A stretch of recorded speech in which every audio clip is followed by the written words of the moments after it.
that Providence which had so long the care of Cromwell's head, and numbred every hair, now in itself, the glass where all appears had seen the period of his golden years, and thenceforth only did attend to trace, what death might least so sere a life to face the people, which what most they fear esteem, death when more horror and so more noble deem, and blame the last act, like spectators vain, unless the prince whom they applaud be slain, nor fate indeed can well refuse that right to those that lived in war, to die and fight. But long his valor none had left that could endanger him, or clemency that would any whom nature all for peace had made, but angry heaven unto war had swayed, and so less useful were he most desert, for what he least affected was admired, deserved yet an end whose every part should speak the wondrous softness of his heart. To love and grief the fatal writ was signed, those nobler weaknesses of humane mind, from which those powers that issued to decree, although immortal, found they were not free. That they, to whom his breast still open lies, in gentle passions should his death disguise, and leave succeeding ages cause to mourn,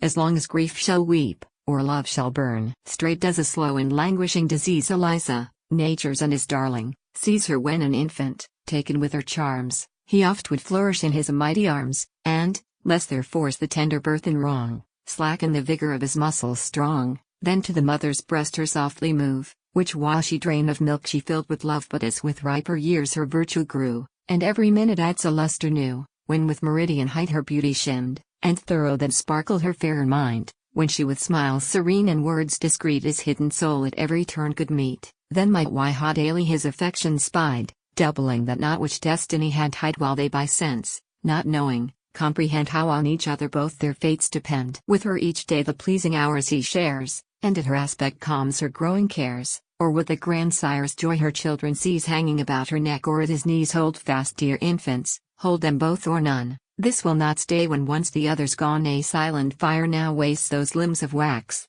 and him with his tortured image racks till the flower withering which the garden crowned, the sad root pines in secret underground. Each groan he doubled and each sigh he sighed, repeated over to the restless night. No trembling string compassed to numbers new, answers the touch in notes more sad more true. She lest he grieve hides what she can her pains, and he to lessen hers his sorrow feigns. Yet both perceived, yet both concealed their skills, and so diminishing increased their ills, that whether by each other's grief they fell, or on their own redoubled, none can tell. And now Eliza's purple locks were shorn, where she so long her father's fate had worn, and frequent lightning to her soul that flies, divides the air, and opens all the skies. And now his life, suspended by her breath, ran out impetuously to hasting death. Like polished mirrors, so his steely breast had every figure of her woes expressed, and with the damp of her last gasps obscured, had drawn such stains as were not to be curred. Fate could not either reach with single stroke, but the dear image fled, the mirror broke. Who now shall tell us more of mournful swans, of halcyons kind, or bleeding pelicans? No downy breasted air so gently beat,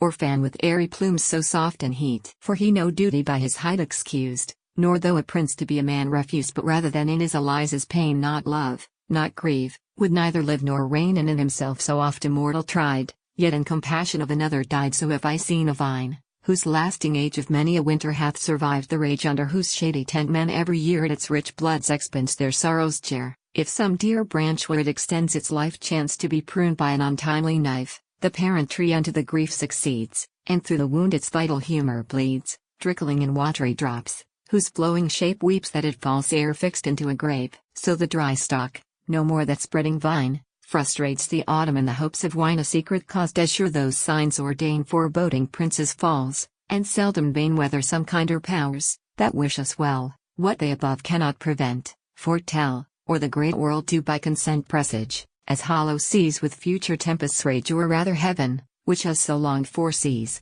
their funerals celebrate while it decrees. But never yet was any humane fate by nature solemnizing with so much state. He unconcerned the dreadful passage crossed, but oh what pangs that death did nature cost. First the great thunder was shot off, and sent the signal from the starry battlement. The winds receive it, and its force outdo, as practicing how they could thunder too. Out of the binder's hand the sheaves they tore, and thrashed the harvest in the airy floor, or of huge trees, whose growth with his did rise, the deep foundations open to the skies. Then heavy showers the winged tempests dead, and pour the deluge o'er the chaos head. The race of warlike horses at his tomb offer themselves in many an hecatomb, with pensive head towards the ground they fall, and helpless languish at the tainted stall. Numbers of men decrease with pains unknown, and hasten not to see his death their own. Such tortures all the elements unfixed, Trouble to part were so exactly mixed, and as through air his wasting spirits flowed, the universe labored beneath their load. Nature it seemed with him would nature be, he with Eliza, it with him would die, he without noise still traveled to his end,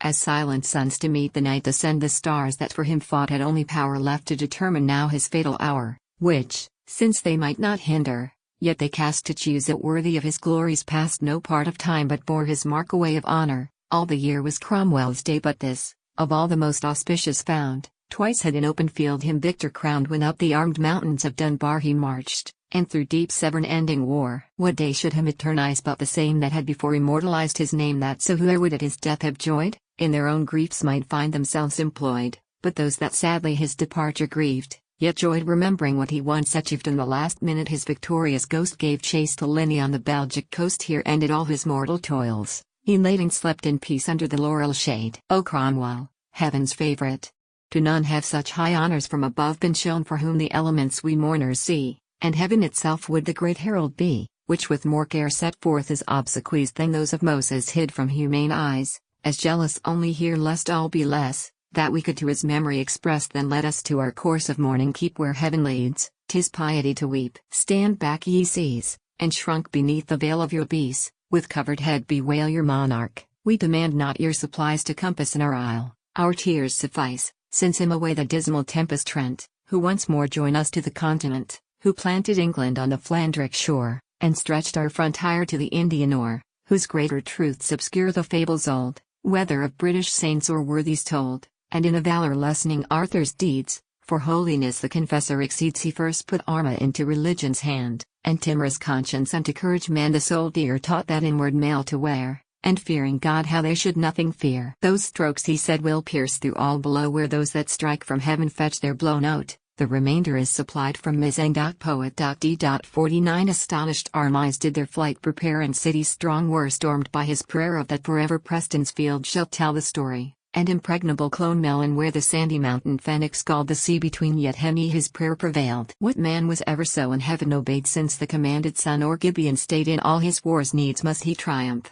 When he conquered God still ere he fought with men, hence though in battle none saw brave or fierce, yet him the adverse steel could never pierce. Pity it seemed to hurt him more that felt each wound himself which he to others dealt, danger itself refusing to offend so loose an enemy, so fast to find friendship. That sacred virtue long doth claim the first foundation of his house and name, but within one its narrow limits fall his tenderness extended unto all, and that deep solely through every channel flows, where kindly nature loves itself to lose more. Strong affections never reason served, yet still affected most what best deserved. If he Eliza loved to that degree, though who more worstly to be loved than she, if so indulgent to his own, how dear to him the children of the highest were, for her he once did nature's tribute pay, for these his life adventured every day. And it would be found could we his thoughts have their griefs struck deepest, if Eliza's last what prudence more than humane did he need to keep so dear. So differing Mendez agreed, the worser sort is conscious of their ill, lie weak and easy to the rulers will, but to the good, too many or too few, all law is useless, all reward is due. O ill-advised, if not for love, for shame. Spare yet your own if you neglect his fame, least others dare to think your real mask on you to govern. Only heaven's task of valor, religion, friendship, prudence died at once with him, and all that's good beside en route death's refuse. Nature's dregs convince a loathsome life alas are left behind, where we, so once we est, shall now no more to fetch day press about his chamber door, from which he issued with that awful state it seemed Mars broke through Janus' double gate, yet always tempered with an air so mild no April suns that air so gently smealed no more shall hear that powerful language charm, whose force oft sparred the labor of his arm. No more shall follow where he spent the days in wars and council, or in prayer and praise, whose meanest acts he would himself advance, as ungirt David to the arks to dance. All is gone of ours, or his delight in horses fierce, wild deer or armor bright. Francisca fair can nothing now but weep, nor with soft notes shall sing his cares asleep. I saw him dead, a leaden slumber lies in mortal sleep over those wakeful eyes. Those gentle rays under the lids were fled, which through his looks that piercing sweetness she that poured, which so majestic was and strong, loose and depraved vigor stretched along, all withered, all discolored, pale and wan. How much another thing,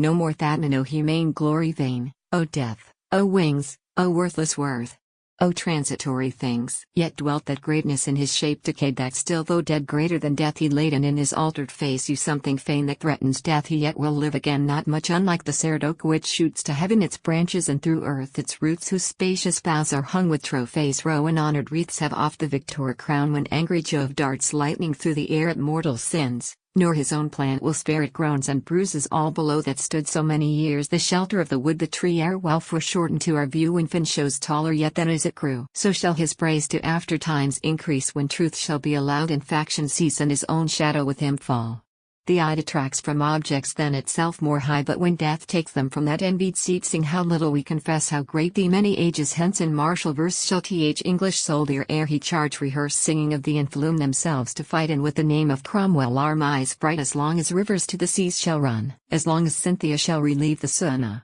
while stags shall fly unto the forests thick, while sheep delight the grassy downs to pick, as long as future time succeeds the past, always thy honor, praise and name shall last, thou in a pitch how far, beyond the sphere of humane glory tower street, and reigning there despoiled of mortal robes, in seas of cleas plunging dust bathe, and tread the bridal beast there, thy great soul yet once a world dost see, spacious enough and pure enough for thee, how soon thou Moses hast and Josua found, and David for the sword, and harp renowned, how straight canst to each happy mansion go. Far better known above than here below, and in those joys dost spend the endless day which in expressing we ourselves betray, for we since thou art gone with heavy doom wander like ghosts about thy love tomb, and lost in tears have neither sight nor mind to guide us upward through this region blend us, since thou art gone who best that way couldst furn one we our size perhaps may thither reach, and Richard yet where his great parent led beats on the rugged track, he virtue dead revives, and by his milder beams assures, and yet how much of them his grief obscures. He is his rather long was kept from sight in private to be viewed by better light, but opened once,